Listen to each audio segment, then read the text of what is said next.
اور جب ان کے پاس اللہ کی طرف سے پیغمبر آخر الزمان صلی اللہ علیہ وآلہ وسلم آئے اور وہ ان کی آسمانی کتاب کی تصدیق بھی کرتے ہیں،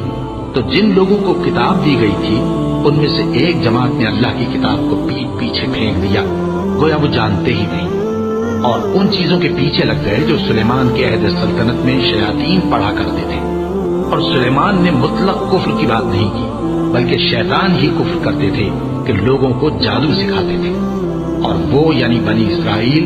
ان باتوں کے بھی پیچھے لگ گئے جو شہر بابل میں دو فرشتوں یعنی ہاروت اور ماروت پر اتری تھی، اور وہ دونوں کسی کو کچھ نہیں سکھاتے تھے جب تک یہ نہ کہہ دیتے کہ ہم تو ذریعہ آزمائش ہیں، تم کفر میں نہ پڑو۔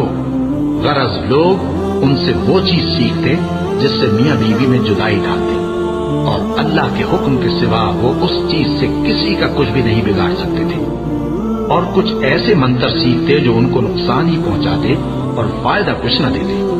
اور وہ جانتے تھے کہ جو شخص ایسی چیزوں یعنی سحر اور منتر وغیرہ کا خریدار ہوگا اس کا آخرت میں کچھ حصہ نہیں، اور جس چیز کے عوض انہوں نے اپنی جانوں کو بیچ ڈالا وہ بری تھی، کیا اچھا ہوتا جو وہ اس بات کو جانتے، اور اگر وہ ایمان لاتے اور پرہیزگاری کرتے تو اللہ کے ہاں سے بہت اچھا صلہ ملتا، کیا اچھا ہوتا جو وہ اس سے واقف ہوتے۔